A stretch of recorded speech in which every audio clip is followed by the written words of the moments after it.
Good day, everyone.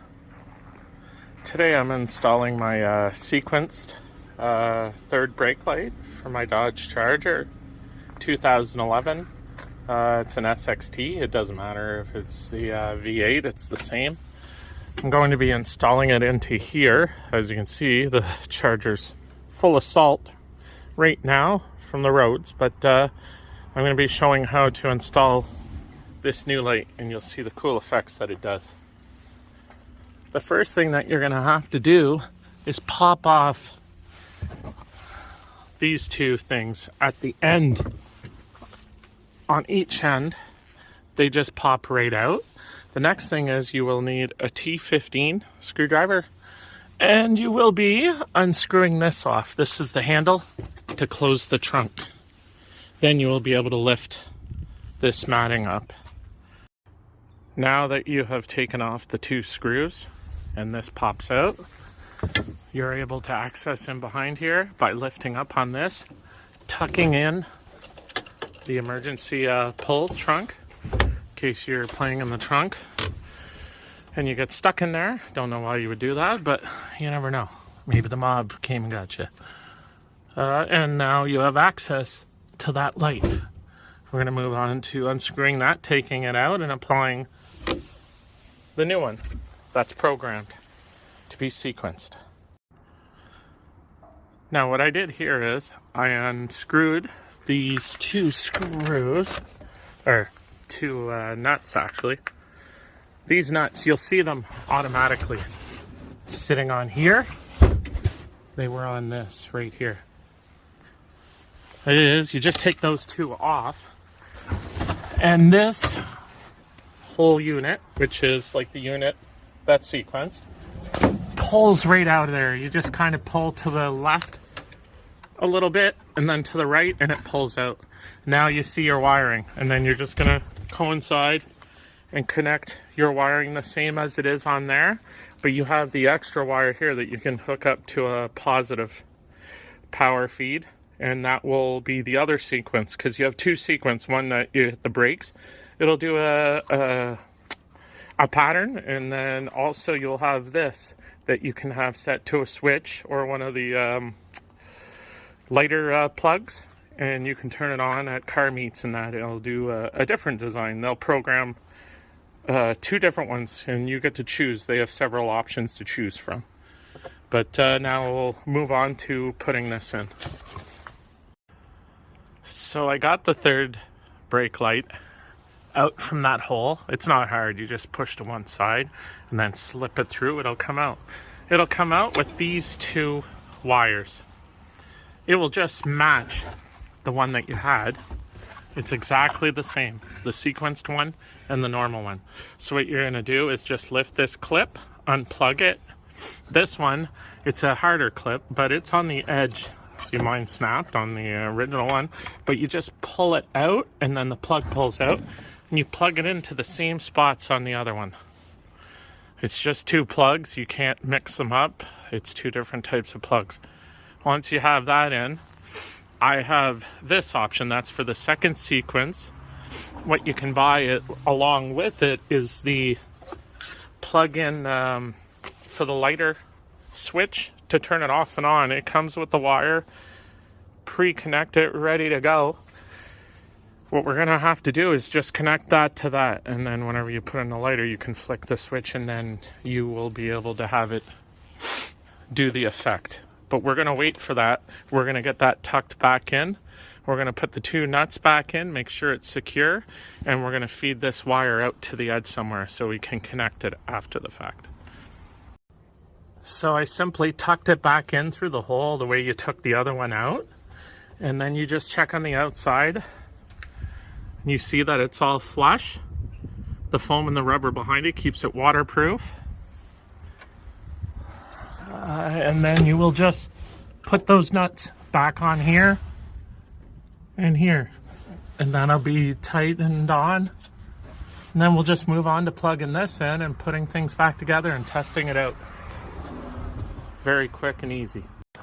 So now that is tightened, the two nuts on each side of the third brake light, that's secure. It's the same as it was before. You can hear the trunk release working. The next step would be taking this red wire, loosening it off of there, hanging it down. You want to get your the plug, the wiring. If it's going to your battery, just a red power wire going to the positive. I'd attach a fuse to it. And you'd want to have a switch, but that's a whole other tutorial for that. Just look up for switches, how to connect a switch. Anyway, for that wire, I just poked a little hole in here, tucked it through, and plugged it in. That's good. You'll let that sit in behind here. I most likely tie wrap it to keep it safe and that no abrasion occurs and scratches the wire and shorts it out. Now we're going to move on to clipping this all back in and we'll be completed. Here's a view of the wire connected, and I just tie wrapped it to this wire harness. Keep it loose in between so it doesn't pull on it. And as you can see, it goes through here and comes out. Then you'll be able to tuck it down around the opening where it opens up to go into the trunk. So now I've used the T15 bit to screw the 2 screws in for the handle to hold in all this piecing. The second thing is this piece that we took off on each corner with that push pin. On this plastic, if you made the mistake and took them all both out and laid them in the trunk laying around and you don't know which side, it actually says it on it. There it is right there, RH, and on the other side should be LH. But anyway, if you can't find that on there, see this little push pin, or where the pin sticks out, you're gonna see a hole here anyway. So you're just gonna flip it and push it in there, and then it's going to line right up, and you put this push pin in, and then you're complete for both sides whenever you do that. I clipped in the 2 end pieces like that, and there. Put the handle on. Everything is secure like before. There's my wire sticking out. I tucked it in behind here. You just have to watch out you don't get it pinched here. So what I did is I just put a tie wrap on the back there, up a little higher,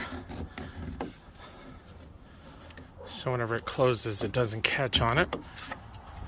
And there you go.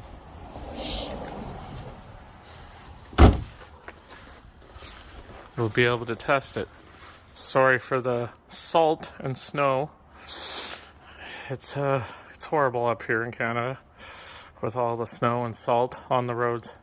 But yeah, now we just need it to get dark and I'll be able to preview you and show you all the cool things about this.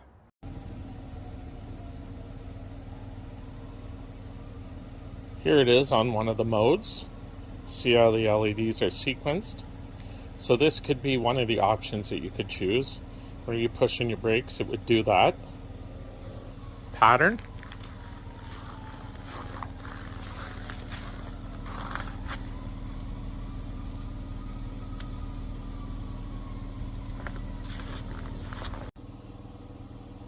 Go.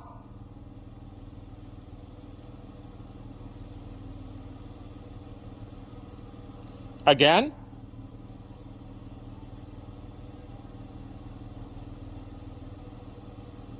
Again. Now remember that I have a 10% discount code for you to save on one of these. It's MANGO 392, Mango 392 at checkout.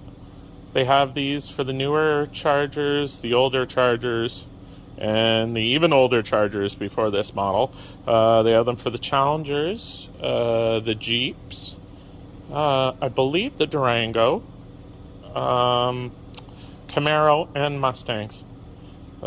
Just go to the website, you'll see if your vehicle matches. I think there's Ram also.